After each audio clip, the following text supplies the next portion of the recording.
Hi hello ನಮಸ್ಕಾರ, welcome back to my YouTube channel. ನನ್ನ channel subscribe ಇದೆ ಎಲ್ಲರಿಗೂ ಥ್ಯಾಂಕ್ ಯು. ಹಾಗೆ ಹೊಸದಾಗಿ ನನ್ನ ಚಾನಲ್ ನೋಡಿ ದಯವಿಟ್ಟು ಪ್ಲೀಸ್ ಎಲ್ಲರೂ ಸಬ್ಸ್ಕ್ರೈಬ್ ಮಾಡಿ. ಎಷ್ಟು ಅಂತ ಹೇಳಬೇಕು, ದಯವಿಟ್ಟು ಸಬ್ಸ್ಕ್ರೈಬ್ ಮಾಡಿ. ಸೊ ನಾನು ಇವತ್ತು ಜೋಳಿಕಾಯಿ ಅಥವಾ ಗೋರೆಕಾಯಿ ಪಲ್ಯ ಮಾಡೋದು ಹೇಗೆ ಅಂತ ನಾನು ತಿಳಿಸ್ಕೊಡ್ತಿದ್ದೀನಿ.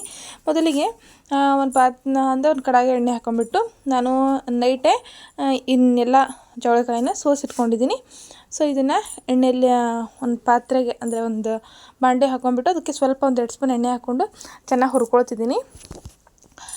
ಅಂದರೆ ಇದನ್ನ ಹುರ್ಕೊಂಡ್ರೆ ಏನಾಗುತ್ತಪ್ಪ ಅಂತಂದರೆ ಇದರಲ್ಲಿ ಸ್ವಲ್ಪ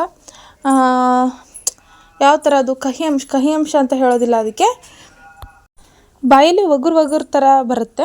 ಸೊ ಆ ಅಂಶ ಹೋಗಬೇಕು ಅಂತೆ. ಸೊ ಎಣ್ಣೆಯಲ್ಲಿ ಫಸ್ಟೇ ಸ್ವಲ್ಪ ಹೊತ್ತು ಫ್ರೈ ಮಾಡ್ಕೊಳ್ಬೇಕು. ಎಲ್ಲಿವರೆಗೂ ಅಪ್ಪ ಅಂದರೆ ಕಲರ್ ಚೇಂಜ್ ಆಗೋವರೆಗೂ. ನೋಡ್ತಿರ್ಬೋದು, ನಾನು ವಿಡಿಯೋ ತೋರಿಸ್ತಿದ್ದೀನಿ ಯಾವ ಥರ ಹುರ್ಕೊಳ್ಬೇಕು ಅಂತ. ಸೊ ಕೈಯಲ್ಲಿ ಒಂದು ಫೋನ್ ಹಿಡ್ಕೊಂಡಿರೋದ್ರಿಂದ ಗ್ರಿಪ್ ಸಿಗ್ತಿಲ್ಲ ಅಷ್ಟೇ. ಅದನ್ನ ನೀಟಾಗಿ ಎಲ್ಲ ಕಡೆನೂ ತಿರ್ಸ್ಕೊಳ್ತಾ ಚೆನ್ನಾಗಿ ಫ್ರೈ ಮಾಡ್ಕೊಳ್ಬೇಕು, ಎಲ್ಲಿವರೆಗೂ ಕಲರ್ ಚೇಂಜ್ ಆಗೋವರೆಗೂ. ಸೊ ಪ್ಲೀಸ್ ಗಾಯ್ಸ್, ದಯವಿಟ್ಟು ಸಬ್ಸ್ಕ್ರೈಬ್ ಮಾಡಿ, ನನ್ನ ವಿಡಿಯೋನ ಲೈಕ್ ಮಾಡಿ, ಹಾಗೆ ಶೇರ್ ಮಾಡಿ ಮತ್ತು ಕಮೆಂಟ್ ಮಾಡಿ. ನೋಡಿ ಈ ಥರ ಹುರ್ಕೊಂಡಿದ್ದೀನಿ.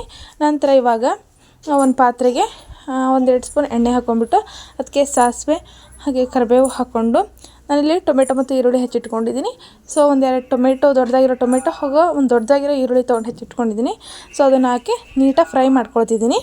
ಸೊ ನೋಡಿ ಫ್ರೈ ಮಾಡ್ಕೊಳ್ತಿದ್ದೀನಿ. ಸೊ ಇನ್ನು ಚೆನ್ನಾಗಿ ಒಂದು 5 ಮಿನಿಟ್ಸು ಚೆನ್ನಾಗಿ ಫ್ರೈ ಮಾಡ್ಕೊಳ್ಳೋಣ. ಲೋ ಫ್ಲೇಮಲ್ಲಿ ಇಟ್ಕೊಂಡು ಫ್ರೈ ಮಾಡ್ಕೊಳ್ಳೋಣ. ನಮ್ಮ ಕಡೆಯಲ್ಲಿ ಜೋಳೆಕಾಯಿ ಅಂತ ಕರೀತಾರೆ, ನೀವೇನು ಕರಿತೀರಿ ಅಂತ ಕಮೆಂಟ್ ಮಾಡಿ ಫ್ರೆಂಡ್ಸ್.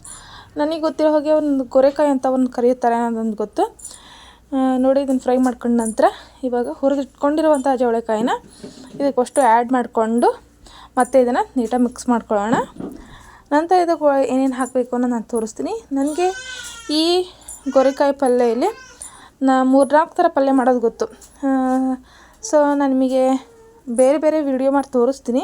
ಸೊ ಇದು ಒಂದು ಥರ ಮಾಡ್ತೀನಿ, ಇನ್ನೂ 2 ಟೈಪ್ಸ್ ಮಾಡ್ತೀನಿ. ಅಂದರೆ ಗ್ರೇವಿ ಜಾಸ್ತಿ ಹೇಗೆ ಮಾಡೋದು ಅನ್ನೋದು. ಇದು ಓನ್ಲಿ ಡ್ರೈ ಅಂದರೆ ಚಪಾತಿ ಮತ್ತು ರೋಟಿಗೆ ಈ ಥರನೂ ಮಾಡ್ತೀನಿ. ಬಟ್ ಗ್ರೇವಿ ಬರಬೇಕು ಅಂದರೆ ಯಾವ ರೀತಿ ಮಾಡ್ತೀನಿ. ಸೊ ನೋಡಿ ಈ ಥರ ಫ್ರೈ ಮಾಡ್ಕೊಂಡಿದ್ದೀನಿ. ಇನ್ನು ನಂತರ ಇದಕ್ಕೆ ಏನೇನು ಹಾಕಬೇಕು ಅಂತ ಹೇಳ್ತೀನಿ.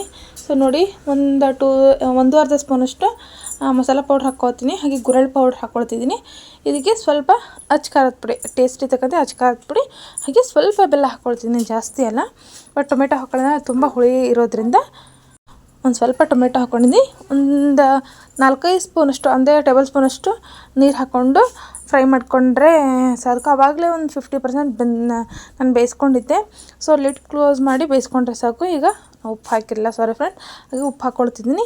ಸೊ ಇದನ್ನು ಲಿಡ್ ಕ್ಲೋಸ್ ಮಾಡಿ ಒಂದು 5 ಅಥವಾ 10 ಮಿನಿಟ್ಸ್ ಲೋ ಫ್ಲೇಮಲ್ಲಿ ಚೆನ್ನಾಗಿ ಹಿಂಗೆ ಮಿಕ್ಸ್ ಮಾಡ್ಕೊಳ್ತಾ ಬೇಯಿಸ್ಕೊಂಡ್ರೆ ಎಲ್ಲ ಕಂಪ್ಲೀಟಾಗಿ ಈ ಪಲ್ಯ ರೆಡಿ ಆಗುತ್ತೆ. ನೋಡೋಕ್ಕೆ ತುಂಬ ಚೆನ್ನಾಗಿ ಕಾಣ್ತಿದೆ. ಸೊ ಈ ತರಕಾರಿ ಎಲ್ಲ ತಿನ್ನಬೇಕು ಫ್ರೆಂಡ್ಸ್, ಬಾಡಿಗೆಲ್ಲ ತುಂಬ ಒಳ್ಳೆಯದಾಗುತ್ತೆ. ನೋಡಿ ಫೈನಲಿ ಈ ರೀತಿ ಕಾಣ್ತಿದೆ. ದಯವಿಟ್ಟು ನನ್ನ ಚಾನಲ್ ಯಾರು ನೋಡ್ತಿದ್ದೆ ದಯವಿಟ್ಟು ಸಬ್ಸ್ಕ್ರೈಬ್ ಮಾಡಿ, ಲೈಕ್ ಮಾಡಿ, ಶೇರ್ ಮಾಡಿ, ಕಮೆಂಟ್ ಮಾಡಿ. ಪ್ಲೀಸ್ ಸಬ್ಸ್ಕ್ರೈಬ್ ಮಾಡಿ.